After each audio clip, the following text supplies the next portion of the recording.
Yes, sir. Welcome back. You know what I'm saying? Another Trill Pill, small dose. I just came across this morning. Good morning to everybody that's going to watch this. If you can watch this anytime, let me say good morning, good night, good evening. You know what I'm saying? Something that I discussed on one of my lives earlier, right? Excuse me. Hold on. Let's get this real quick. Something I discussed earlier on one of my previous lives about I want to say it was Daniel Prude case. Just police that are not equipped to handle people with mental health issues in the right way. You know what I'm saying? They need to get the resources out. If there's a case, well, pretty much every time that they go out, it needs to be somebody with them just in case there's a person that needs help that's dealing with some mental health issues.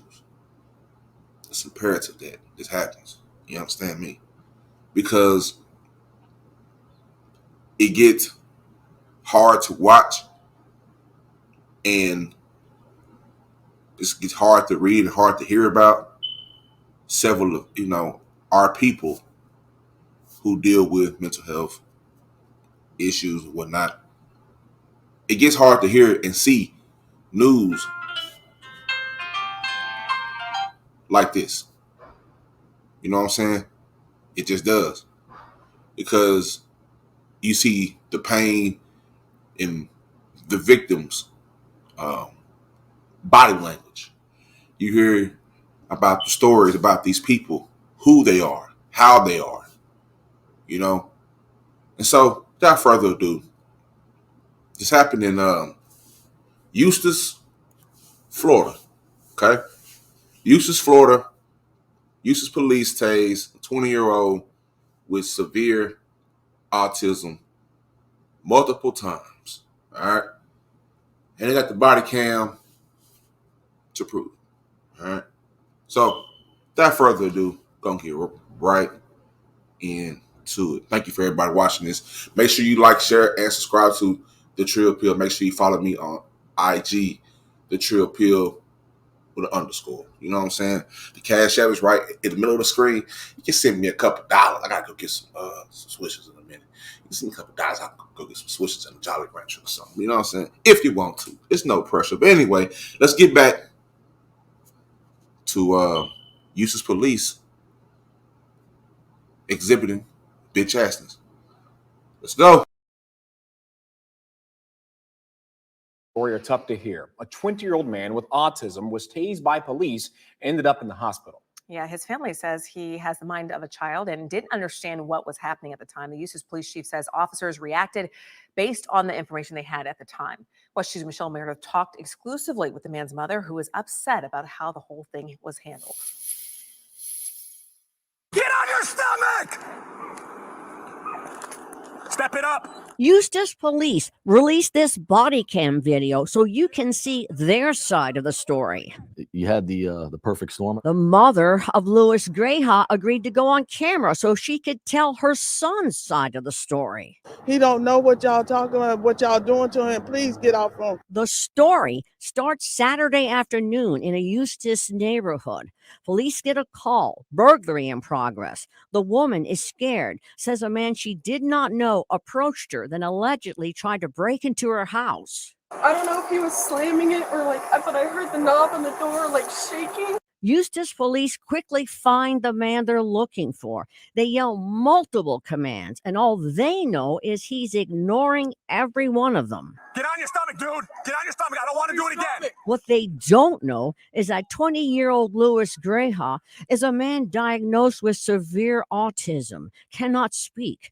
According to his family, he has the mental capacity of a 4-year-old. He's over 6 feet tall and wears diapers. Everybody loves Luke. He's lovable. Hands behind your back! Put your hands behind your back. Lewis normally does not wander far from home, but on this day he did.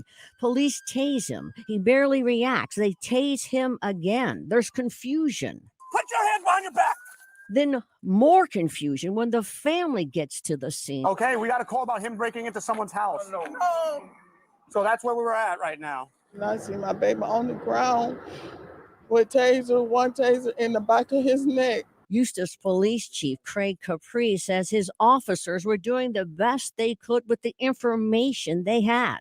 The escalation was used here based on the knowledge they had at the time. Had they known this was a severely autistic person, I doubt any force would have been used. I think they did everything right. It could have been a lot worse. Thank God it wasn't. But Lou's mom disagrees. Believes police did everything wrong. Says her son's got neck damage, ear damage, one taser lodged behind his ear. He can't even holler out, cry, or tell you you hurting him. One story, two sides. A glimpse into what police departments deal with, and a glimpse into the heart of a mother and her worst fear. If he wouldn't have went down when you tased him, what's the next thing you're going to do, shoot him? Because that's my worst nightmare, something happening to him. In Lake County, Michelle Meredith, West 2 News.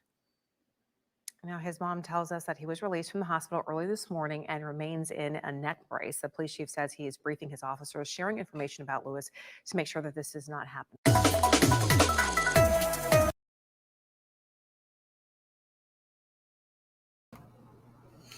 Oh man, probably just before, but still, man. You know, look, man. Things like that are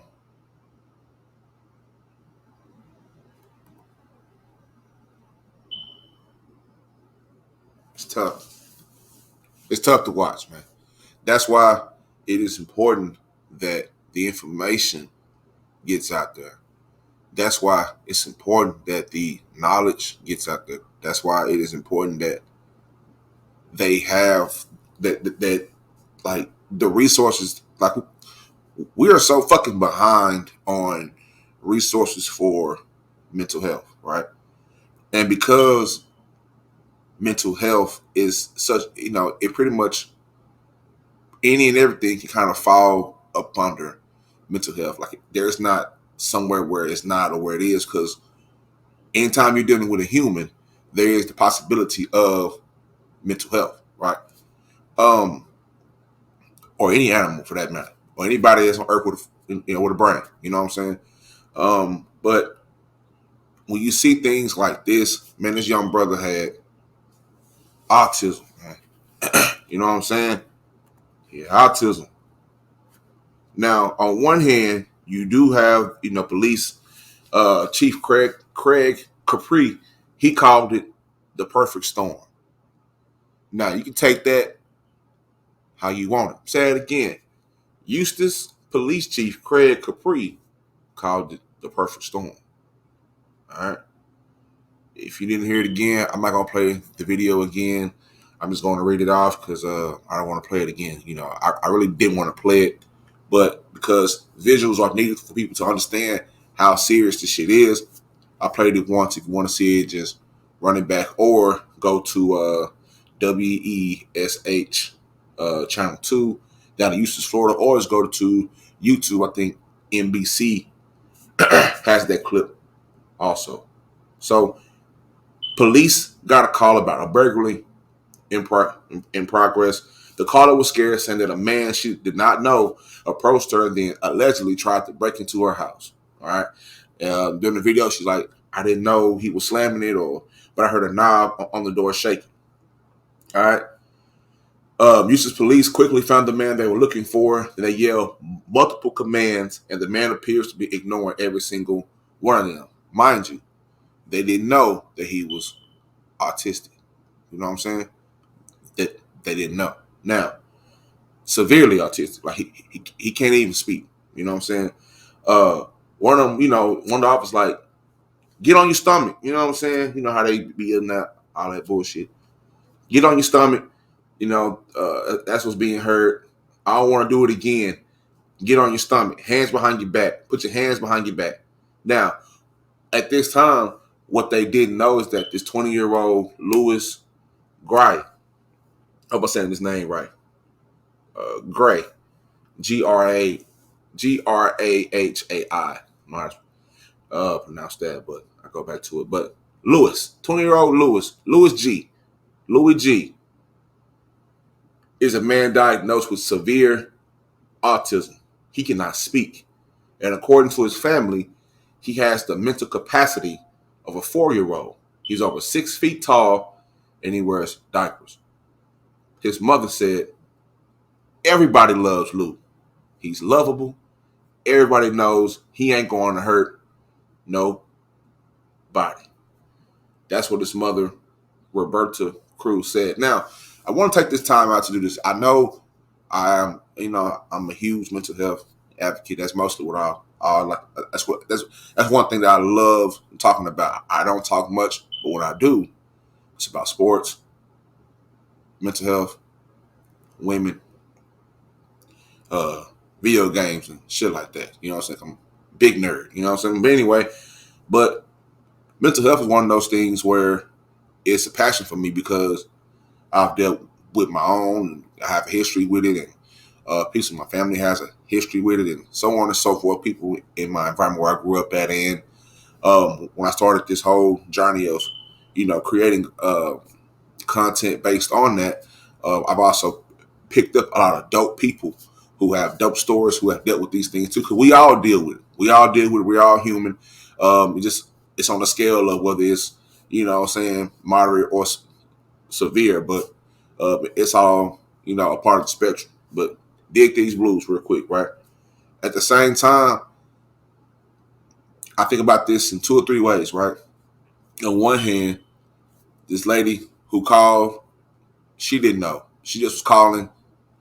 So people are attacking her like, oh, she did something wrong. It's like, well, if you are in your house or you in your apartment or wherever you stay at, and your doorknob is rattling, you're gonna call the police because you're trying to figure out, well, why is my doorknob rattling? Somebody's trying to, you know what I'm saying? So that's nothing is wrong, on her behalf, on the lady who called the police. Now, when the police arrives, right, at that point, that's when things, that's that discussion to be had, all right? Because do you think that if they would have had some mental health personnel, that they would have been able to assess that situation better, Because they asked him to get on the ground. Mind you, he can't speak back. You know what I'm saying? He can't talk back. They asked him, and I didn't really see how his hearing was, but they went and just got to tase him. You know what I'm saying? And one of the and one of the guys hit him right behind the ear. Said one of the taser, I don't call them things. One of the ends of the taser was lodged behind his ear. So he still could have ended up, you know what I'm saying? He still could have ended up worse than what he is now. You know what I'm saying? So that's what I mean by people being able to have the personnel out there for those type of situations, because like his mother said, well, what would have happened if he, because first of all, he can't speak, so he don't understand. He can't respond back. You know what I'm saying, to what y'all saying. So what was your next gonna do? Like y'all was gonna shoot him? You know what I'm saying? Y'all was gonna shoot him. Now that has happened. Was it Laquan McDonald? I think he was shot, which I'm going over that case too. I think he was. I don't know. I have to look that up again. But just shit like that has to be taken care of, has to be handled. Again, I'm not gonna play the video again. You're gonna have to go back to the front and watch it, or you can catch it on YouTube or Channel 2 down in Eustis, Florida. But that's where the conversation needs to be had. You know what I'm saying?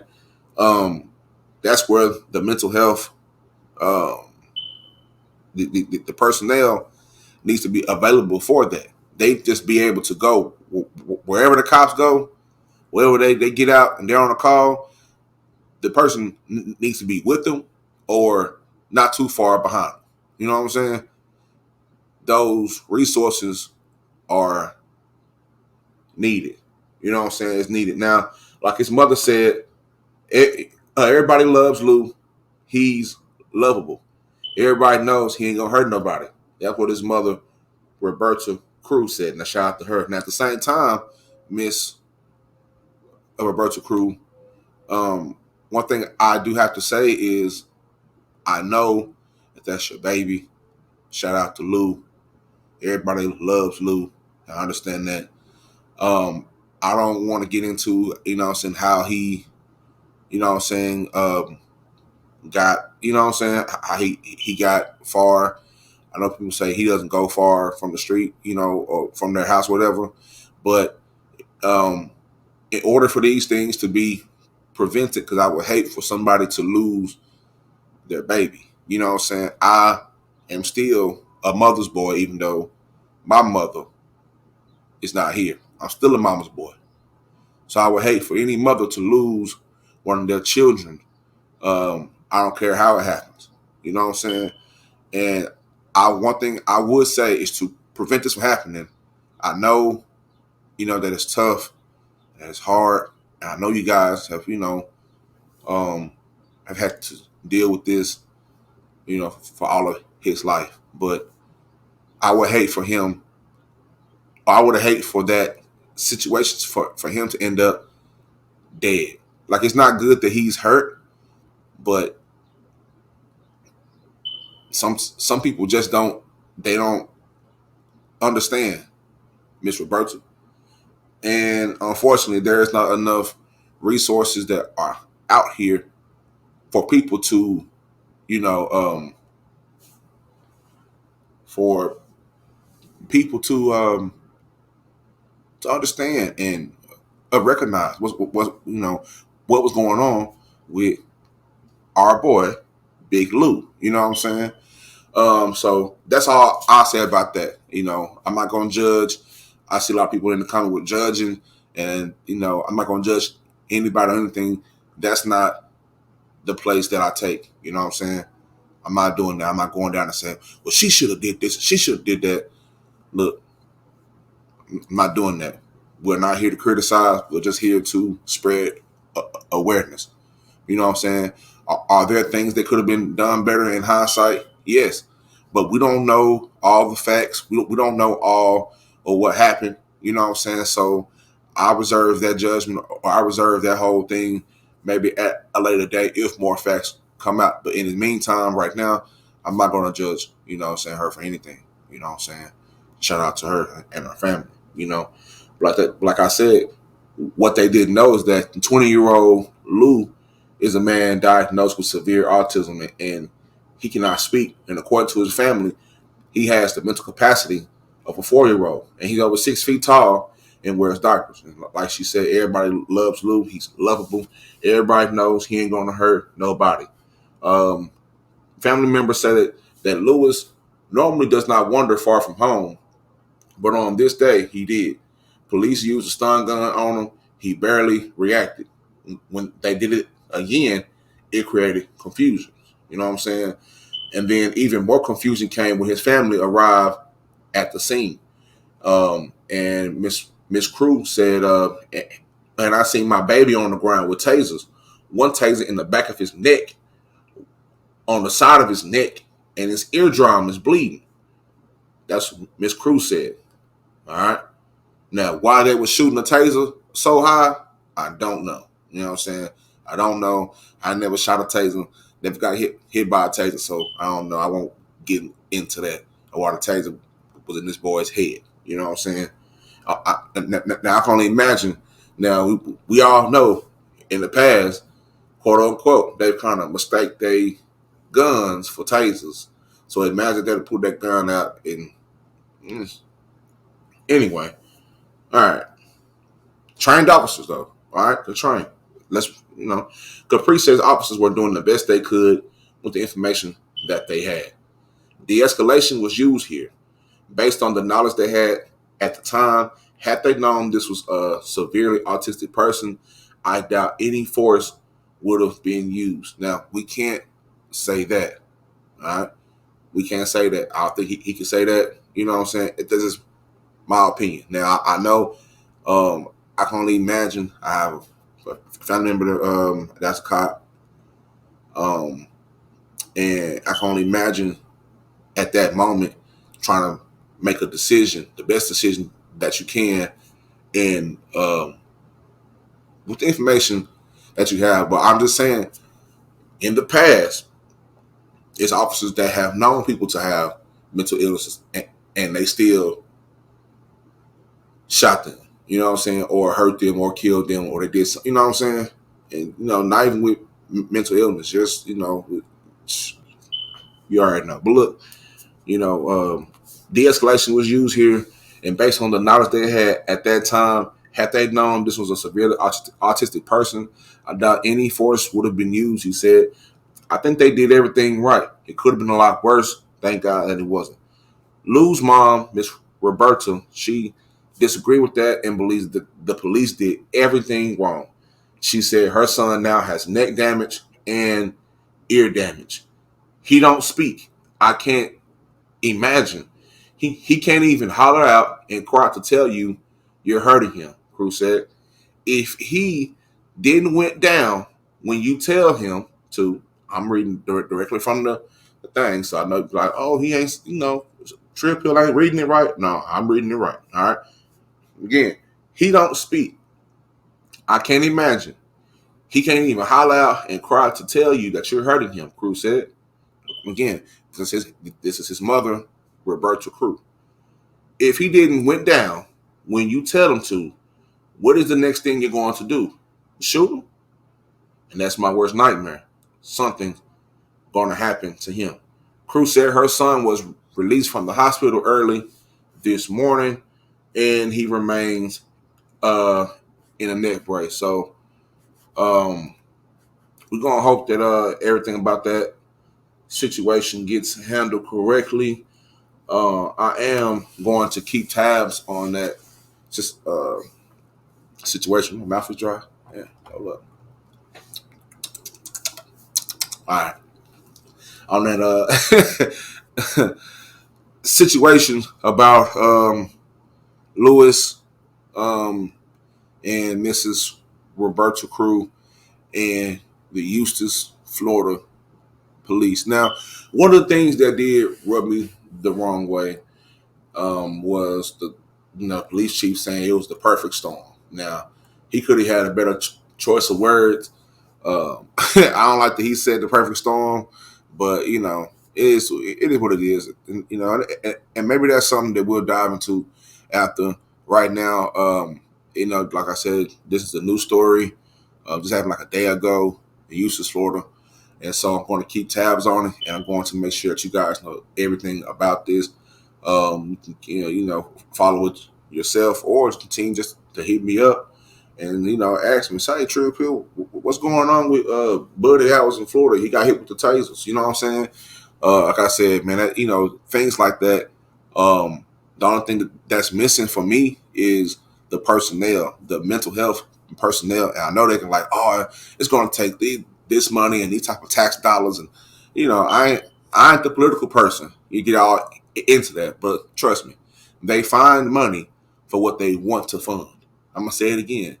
They find money for the things that they want to fund. So while in a little bit, probably a bit later on, I just got over, got to the crib, whatnot. But I'm going to look into, and it's an interview on the Breakfast Club that I'm going to play a little snippet. It's a lady that she discusses how the monies are divvied up when it comes to mental health and the research that's behind it and whatnot. But for right now, I appreciate you listening to the Trill Pill I'm sliding in your timeline.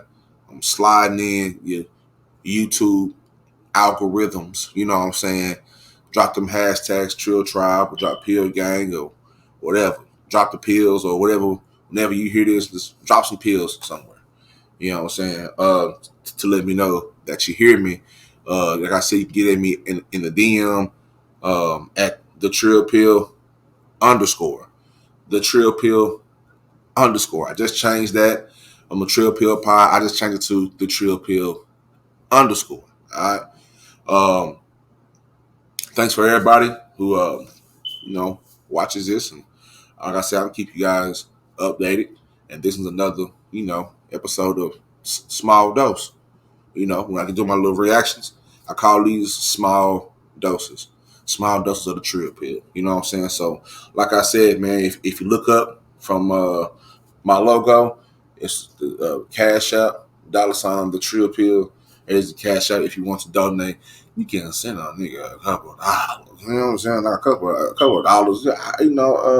What nigga? I don't have to go to the store and get some toilet tissue in a minute. You know what I'm saying? Not the cheap kind. I'm talking about the ones that the little bears be using on the commercial, the little shaman bears. You know what I'm saying? Because I'm built like a bear, so I need that tissue. You know what I'm saying? So I can get my hiney clean. Now, send me a couple of dollars so I can get my Charmin on. And like I said, man, two things, man. Stay true and heal, and monumental to be monumental. I love y'all. I'm gonna leave y'all up the hotline number, mental health hotline number. Just in case somebody needs help and things of that nature. And I will read it because I'm in a reading mood. Drop this down real quick.